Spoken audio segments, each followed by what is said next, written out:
เชื่อไหมคะขวดนี้ต้นทุนไม่ถึง5 บาทแต่ขายดีจนทำไม่ทันเลยค่ะมีหลายคนนะคะถามกันมาเยอะว่าขาย10 บาทจะได้กำไรเหรอวันนี้จะมาแชร์ให้ฟังว่าทำยังไงให้ได้กำไรเกินครึ่งแถมลูกค้ากลับมาซื้อซ้ำทุกวันนะคะเทคนิคดีๆก็คือการเลือกวัตถุดิบที่ช่วยคุณลดต้นทุนได้นะคะแต่ยังมีความหอมความมัน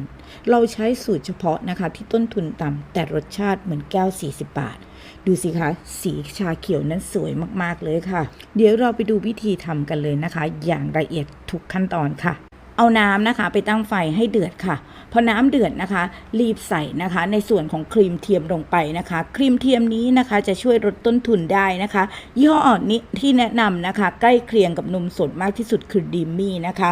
หลังจากนั้นค่ะค่อยๆทยอยเทลงไปนะคะครีมเทียมนี้จะเป็นตัวเบสนะคะให้คนตอนร้อนเลยค่ะเพราะถ้าคนตอนที่ไม่ร้อนนะคะมันจะละลายไม่หมดนะคะและไม่สามารถดึงกลิ่นของนมออกมาได้นั่นเองค่ะค่อยๆคนนะคะใช้ตะกร้อมือคนค่ะช่วงนี้จะใช้เวลานานหน่อยหนึ่งนะคะกว่าครีมเทียมทั้งหมดเนี่ยจะละลายนะคะเราคนจนครีมเทียมละลายทั้งหมดเลยนะคะอย่าให้มีเศษแม้แต่นิดเดียวการใส่ตามขั้นตอนนี้จะดึงกลิ่นนะคะของนมได้ออกมากที่สุดแล้วก็จะทำให้สูตรชาเขียวของเรานี้หอมหวานมันอร่อยมากๆค่ะค่อยๆคนไปเรื่อยๆนะคะใจเย็นๆนะคะคนซึ่งใช้เวลาไม่นานหรอกค่ะตรงนี้ประมาณ 2-3 นาทีนะคะคนไปเรื่อยๆเลยนะคะหลังจากนั้นค่ะให้ใส่ผงชานะคะซึ่งแนะนำเป็นผงชาติ่งฟงนะคะซึ่งราคาไม่แพงและรสชาติหอมหวานมากๆเลยค่ะ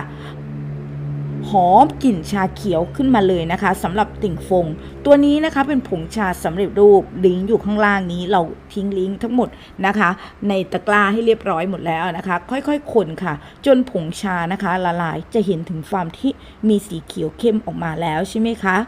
หลังจากนั้นค่ะเคล็ดลับหลังจากนั้นเราก็จะใส่น้ำตาลทรายนะคะในขั้นตอนนี้คนน้ำตาลทรายนะคะให้ละลายให้หมดเลยค่ะค่อยๆคนนะคะหลังจากนั้นค่ะให้ใส่เกลือนะคะปลายมือเพื่อดึงความหวานของน้ำตาลทรายให้มากที่สุดนะคะการใส่เกลือกับน้ำตาลทรายลงไปเนี่ย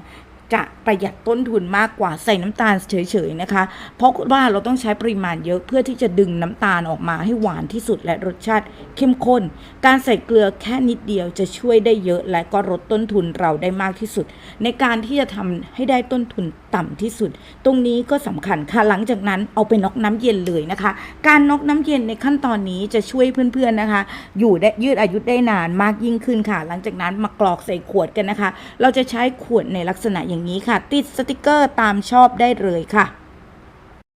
ใครที่ลองทำตามสูตรนี้แล้วเป็นยังไงหรืออยากให้แจกสูตรน้ำอะไรเพิ่มอีกคอมเมนต์บอกกันหน่อยนะคะสูตรนี้ทำขายได้จริงค่ะใครอยากเปลี่ยนรายได้เสริมเป็นรายได้หลักกดติดตามเพจนี้ไว้เลยนะคะเจอกันใหม่คลิปหน้าสวัสดีค่ะ